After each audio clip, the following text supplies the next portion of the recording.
I'm Reverend Philip Shanker, and it's my pleasure to welcome you to our introductory lecture series on the divine principle. Based upon our understanding of God's unchanging and eternal ideal for the creation and the tragedy of the human fall and humanity's separation from His will, we've been studying the process and providence of restoration, how a loving, wise, and almighty God has been working behind the events of human history to establish the foundation for the Messiah and the realization of His original plan and purpose. We've seen in the parallels of history the invisible hand of a mighty God working behind human events. And as we come toward our concluding presentations, we are getting closer and closer to our own age and time and the ability to understand how God is working now. Let us look at the events of the 20th century on the foundation of our historical understanding and understand the purpose and providence behind the three great world conflicts that took place in the 20th century. Join me. The world wars. When Jesus spoke of the signs of the end of the world and the beginning of a new world in Matthew, the 24th chapter, He predicted that global war would be taking place as a sign of the end of this false history. He said, "You will hear of wars and rumors of wars, for nation shall rise against nation, kingdom against kingdom." Now, in what sense did Jesus understand the future? Did He look into the future and see Hitler and Germany and Japan and the various nations arising? Or did Jesus understand the providence of God and that the original separation of good and evil in the heart and mind of our first ancestors that manifested in the struggle between brothers, Cain and Abel, that struggle would manifest to the family, the tribe, the nation, and finally the world, necessitating a final struggle between God and Satan to retain sovereignty on earth? Let's consider the significance of the world wars, the providential causes of the world wars.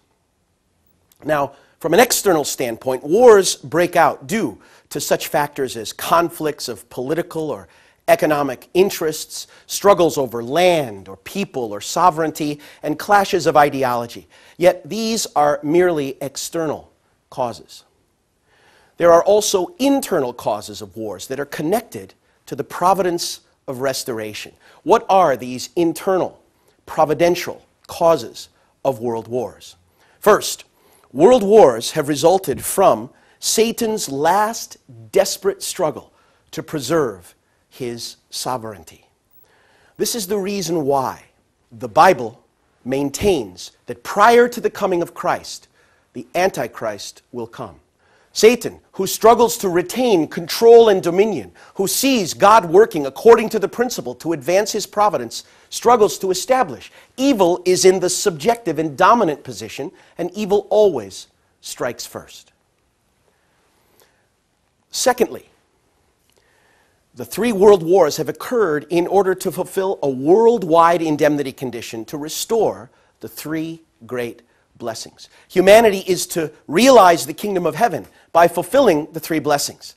Therefore, a condition to indemnify the false tradition and the lack of these three blessings is a foundation for that fulfillment. Thirdly, the three world wars have occurred so that all humanity can inherit Jesus' foundation, overcoming on the worldwide level the three temptations by which Satan tempted Jesus. Now you remember that those three temptations were also conditions for Jesus to restore the three blessings. And fourthly, it's a condition for God's sovereignty. If the wars successfully overcome Satan's attempt to retain sovereignty, successfully lay a foundation for the three blessings, and to inherit Jesus' victory in the three temptations, then on that foundation, God can advance the providence and increase His sovereignty, authority, and control in the world. So the world wars have taken place to fulfill the worldwide indemnity condition to restore God's sovereignty. Let's look then at the First World War from this providential point of view. Now, in the political sphere, the First World War was a conflict between Able-type democracies, Christian democracies, which pursued the goal of the providence of restoration, the spreading of rights, justice, and freedom, the respect for the religious rights and the spirituality of the individual, creating an environment where God could advance his providence and send the Messiah.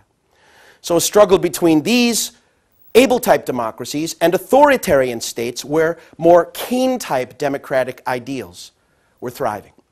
In the sphere of religion and ideology, the Cain-type nations in this first conflict included Turkey, or the Ottoman Empire, a Muslim nation which was controlling the Middle East and persecuting Christianity, and its allies, Germany and Austria-Hungary. They fought the able-type nations of Great Britain, the United States, France, and Russia, which generally upheld Christianity. These were Christian nations. Now, the question of which nations are on God's side and which are on Satan's side is decided based on the direction of God's providence of restoration.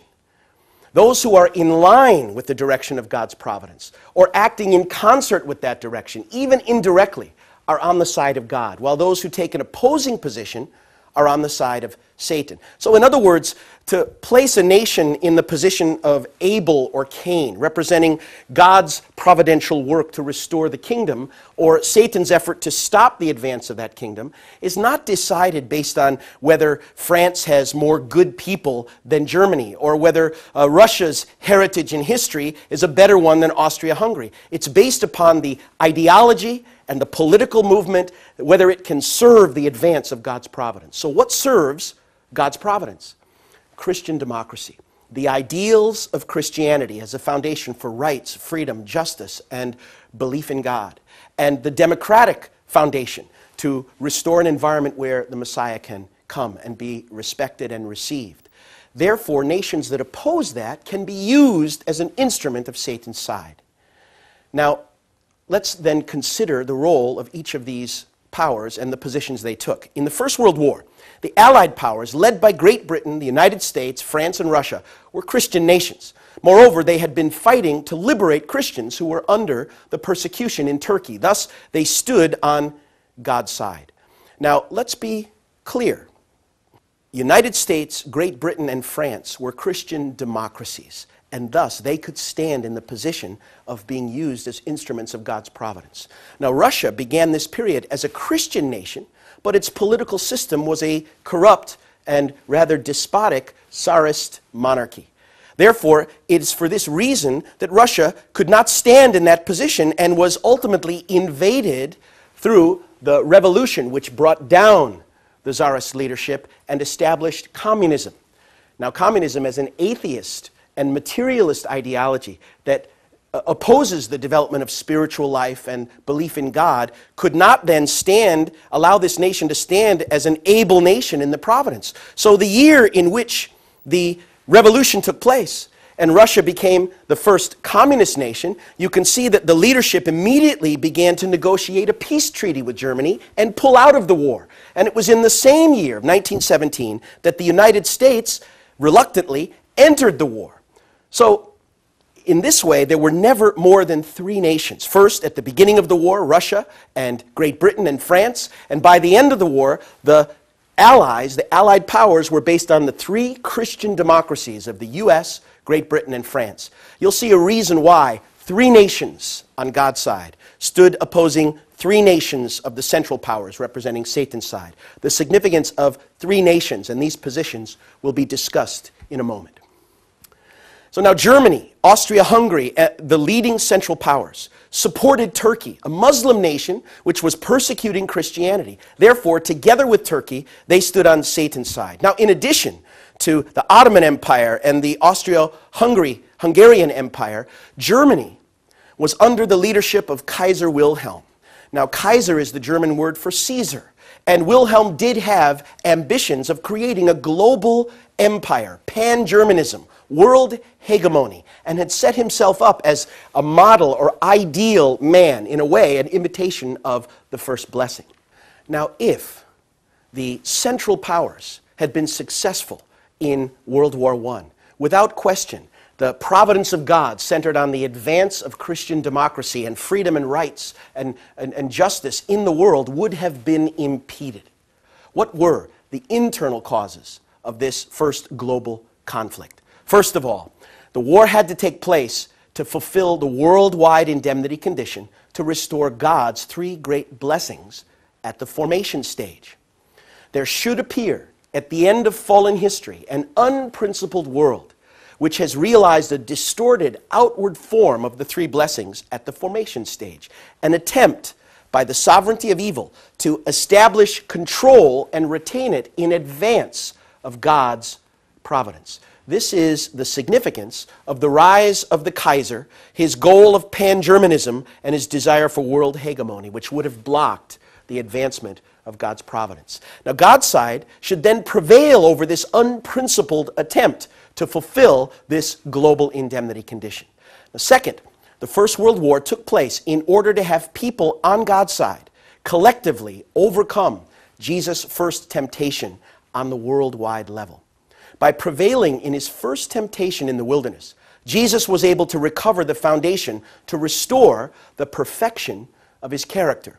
You remember that Satan tempted him after 40 days of fasting and hunger that he should turn stones into bread in order to satisfy his hunger. Jesus maintained the position of his mind and spirit over his body and said, "Man shall not live by bread alone, but by every word that proceeds from the mouth of God," restoring the basis for individual spiritual maturity and the first blessing.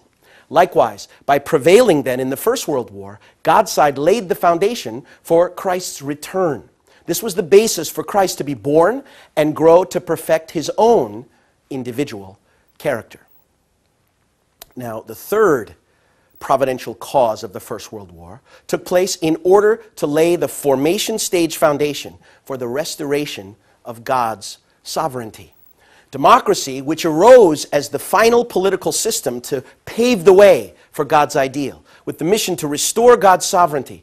In the First World War, God's side was to be victorious and expand the democratic world. Now, this was to take place through the establishment of a global organization where the interests of every sovereign state was represented in a democratic process. This was to be the League of Nations. And secondly, the effort of the victors in the conflict, the allies, to rebuild the vanquished foes and bring them into the community of democratic nations. However, both of these efforts fell short and failed. U.S. President Woodrow Wilson said that the purpose of World War I was to make the world safe for democracy. At the close of the war, Wilson came to the Treaty of Versailles with a 14-point plan for how to reshape the world as a democratic world, which would have been a foundation for God's providence for the future. The two most important aspects of Wilson's 14 points were, number one, the creation of a global democratic institution, the League of Nations, which all nations would participate in and guarantee the democratic process. Secondly, he proposed that the victors in the conflict of World War I would forgive the Central Powers, would invest in the Central Powers and raise them into the community of democratic nations. But what happened? The European allies resisted the idea of forgiving and rebuilding the vanquished foes. Now, in the past, the tradition of war was always that where to the victor go the spoils. When someone won in a war, they would normally dominate. They would extract funds or make slaves of their vanquished enemies. But in this modern era, this proposal of serving and raising up the vanquished foe would have been a foundation of substance, the unity of Abel loving and serving Cain and raising him up, and would have been an important condition for the establishment of God's providence in the free world. The European allies resisted. England, and particularly France, where much of the war had been fought, had suffered greatly during the period of World War I and paid a dear price. So instead, they wanted to punish the vanquished foe, and they put a huge and heavy war debt on the nation of Germany, for example. And the 1920s, the aftermath of World War I, was a tremendous struggle as Germany's economy went reeling and sank, and Germans were frustrated and struggling.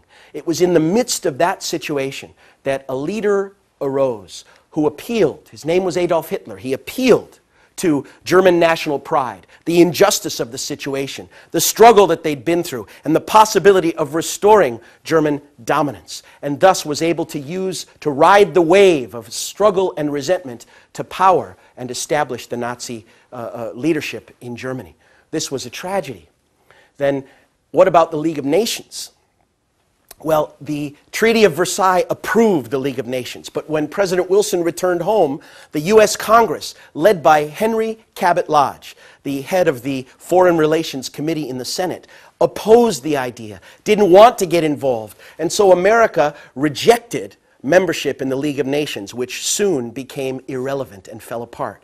America then turned toward itself, and with an isolationist policy focused on its own material development, its own good life, and the Roaring Twenties arose, which at the end, the stock market crashed and America entered into the Great Depression. And so this effort to advance global democracy fell short after World War I. Winston Churchill, analyzing the rise of Hitler and Germany and the beginning of World War II in his series on the Second World War, said that World War II began at the Treaty of Versailles and the failure of the Allies to serve and embrace Germany at that time. Let's consider then the providential causes of the First World War. With the defeat of the satanic world and its ruler, the Kaiser, the world on God's side won the formation stage victory and laid the foundation then for the birth of the returning Christ, who is destined to be the Lord of God's world. So this 2,000-year period of Christianity had become the foundation for Christ's return. And with the global victory, this formation stage victory of World War I, the way was paved for the Messiah to be born. Let's now consider the Second World War, a summary of the providence of this war.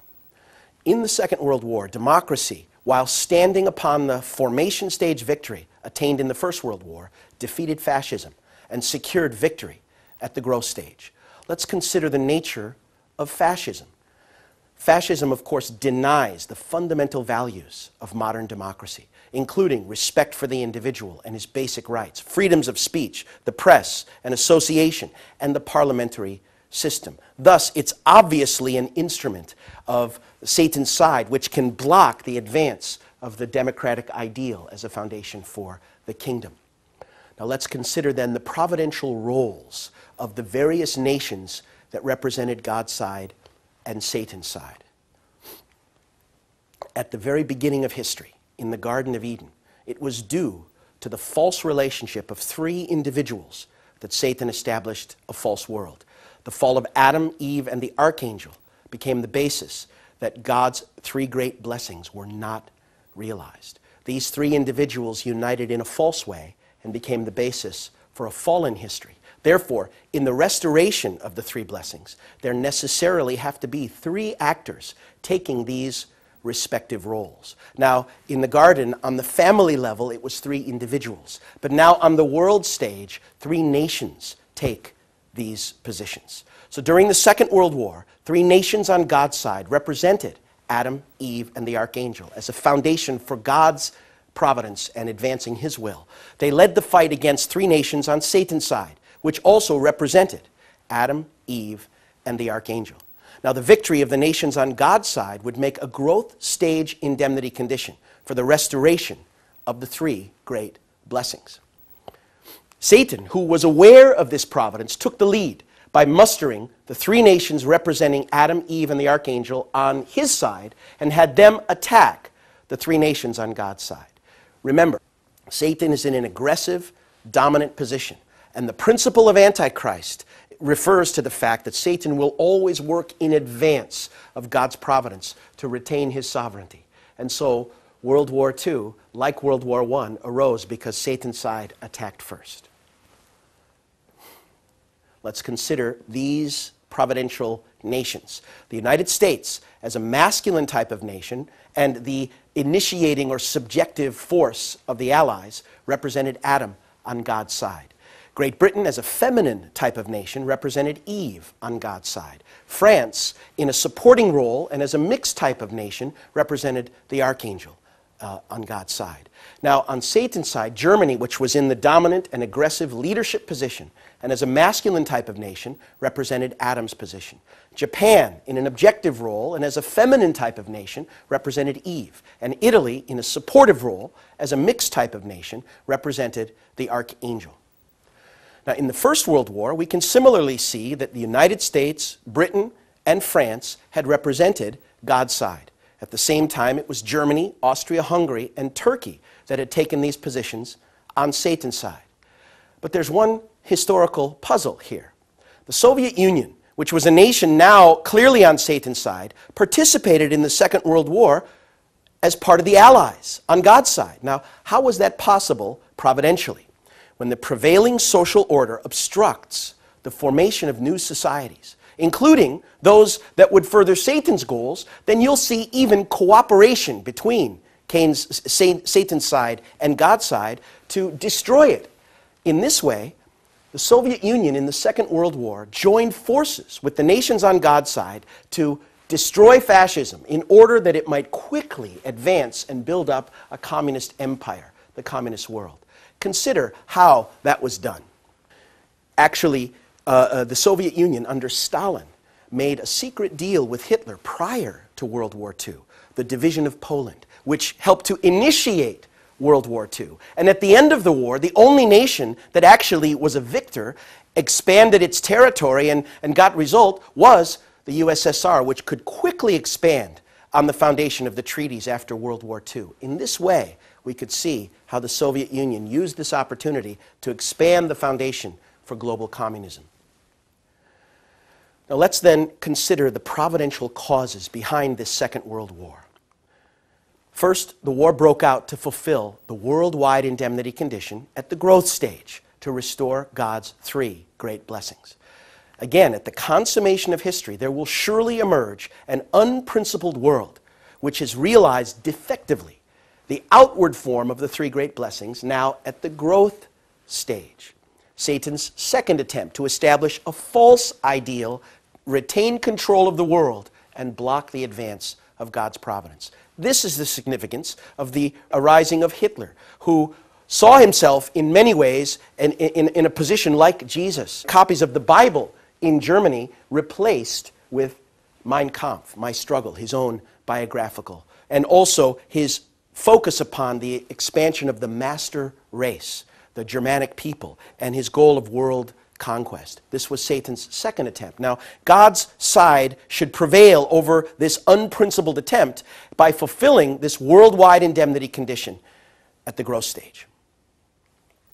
So the second providential cause behind the war was to have people on God's side overcome Jesus' second temptation on the global level, inheriting that foundation. Remember that by overcoming the second temptation in the wilderness, Jesus laid the foundation for multiplication, the second blessing, the restoration of children. Likewise, in the Second World War, God's side had to prevail to fulfill the indemnity condition to restore worldwide God's second blessing. This became the foundation for the Messiah to fulfill the second blessing and also to begin to multiply children spiritually through his public ministry.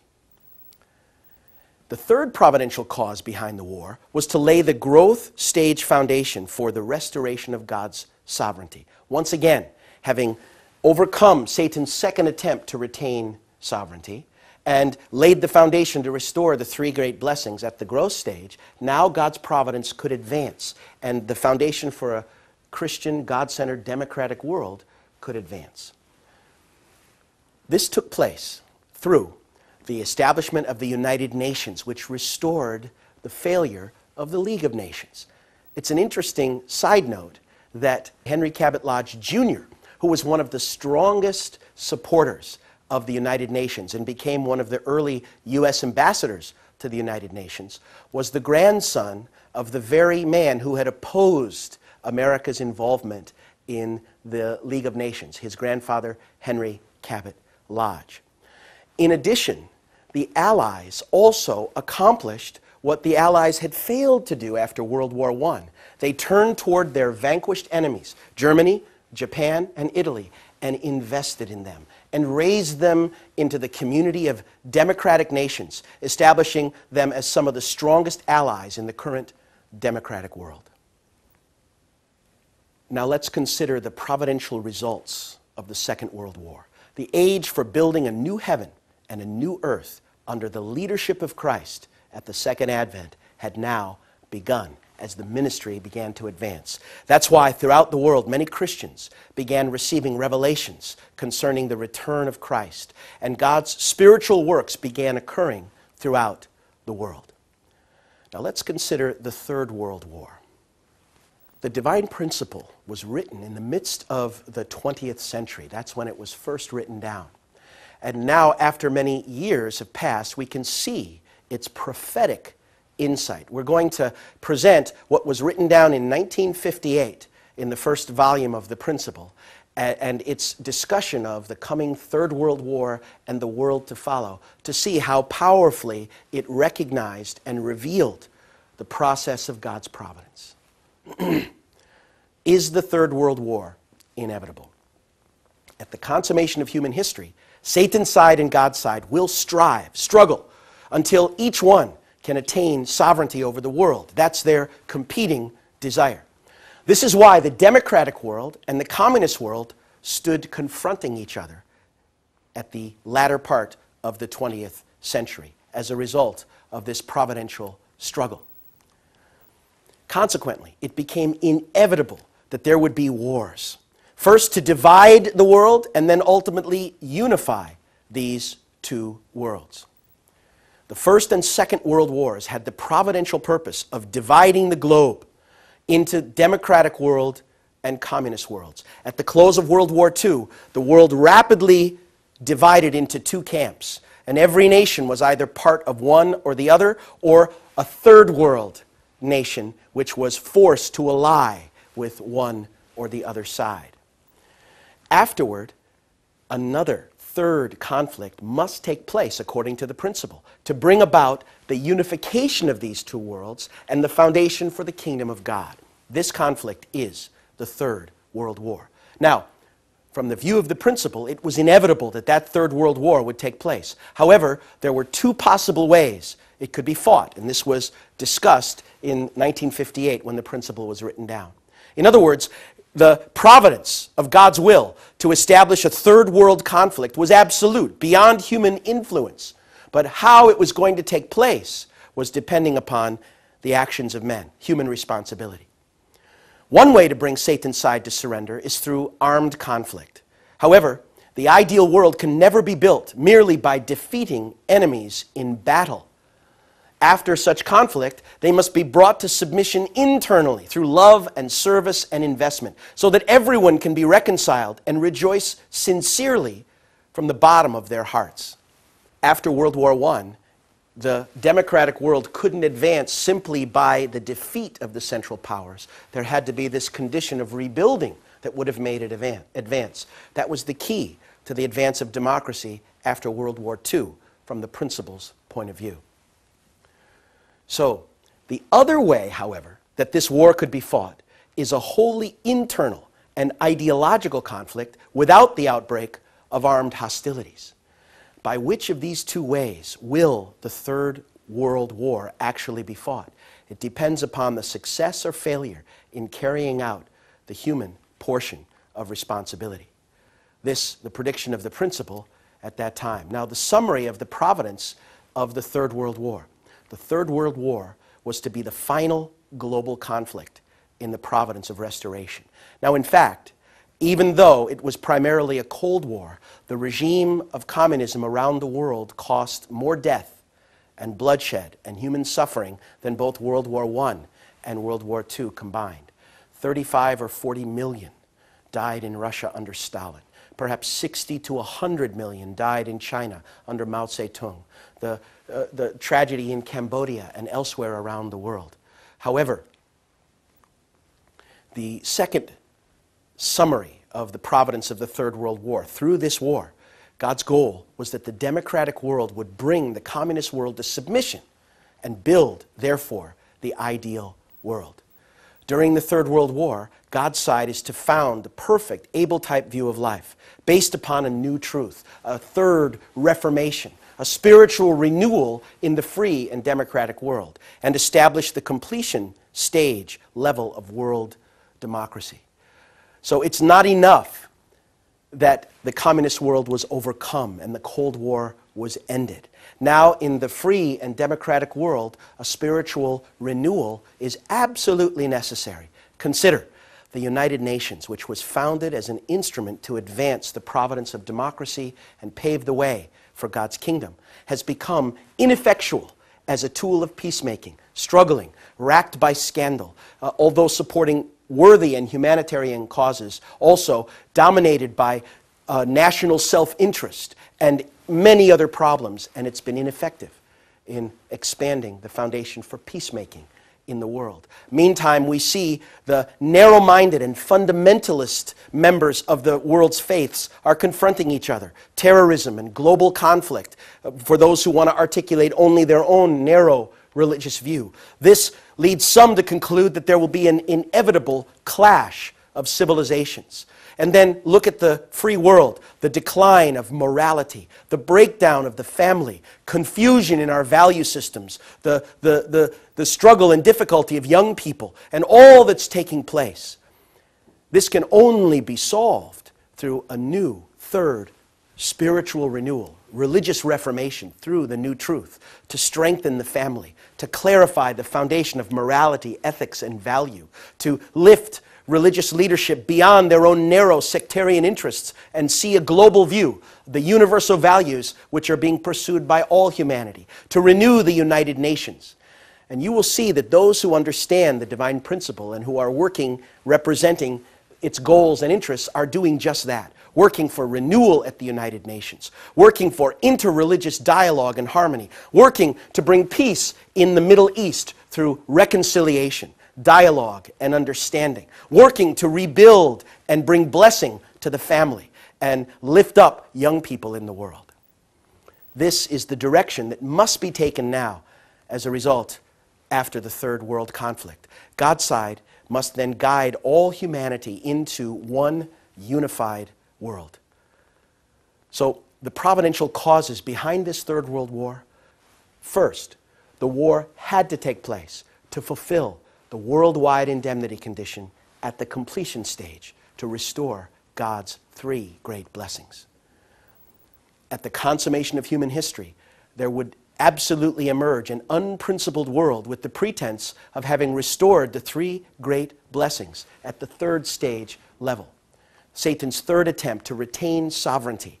This was the mission of communism in the 20th century, and the significance of the rise of Stalin and his effort to build Soviet imperialism, a Soviet empire, and world communism.